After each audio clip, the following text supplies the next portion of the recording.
ভাই সেই ঈদের নামাজের পরবর্তী থেকে গরু কাটা যখন শুরু করলাম তখন থেকে বৃষ্টি।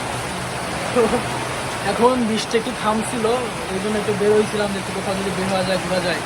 তো দেখেন আবার বৃষ্টি বলে এই যে বৃষ্টি বৃষ্টি গাড়ি টাড়ি সব ঘরে তোলা হয়েছে। কি একটা অবস্থা। অবাকা যেদিকে যায় সাগর থেকে মরুভূমি হয়ে যায় আমাকে হইতে। আচ্ছা সাগর বেড়ে যাইতেছে আমাকে হইতে অবস্থা কঠিন বৃষ্টি হইতেছে পিছন দিক দিয়ে দেখা যাচ্ছে কিনা জানি না।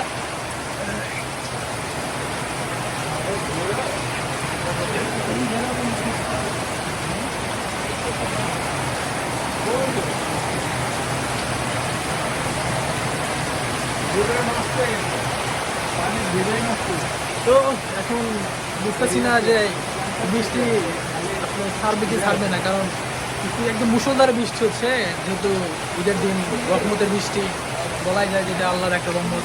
কারণ রহমতের বৃষ্টির একটা লক্ষণ সেটা হচ্ছে যে কোনো বজ্রপাত থাকবে না, একদম সেফ ঝুম বৃষ্টি হবে। তো এটাও অনেকটা ঝুম বৃষ্টি বলা যায়। দেখেন একদম ঝুম বৃষ্টি, এটা রহমতের বৃষ্টি আর দোয়া কবুলের সময়। তো ঝুম বৃষ্টির সময় অবশ্যই আপনারা চেষ্টা করবেন দোয়া করতে, আপনার মনের আশা যেগুলো আছে সেগুলো আল্লাহর কাছে চাইবেন, অবশ্যই আল্লাহ পূরণ করে দেবে। কারণ এটা রহমতের বৃষ্টি। ওই দিকে দেখেন ওটা কি কাপড় নাকি? হুজুর আর হুজুর নেই, হুজুর হুজুর নেই, হুজুর হুজুর নেই, চিপা ঢুকতেছে। কি করলি রে, বিয়াটা করলে বউনি আমরা বৃষ্টিতে ভিজতে পারছি। ঠিক আছে, আজকের মতো এখানে রাখতেছি। যদি বৃষ্টি থেকে বের হতে পারি তো আবার দেখা হবে দুপুরে যখন গরু বানানো হয় বা গরু কাটাকাটি করা হয় তখনও অনেকটা বৃষ্টি ছিল, বৃষ্টিতে ভিজে ভিজে গরু কাটা হয়েছে। আল্লাহ হাফেজ।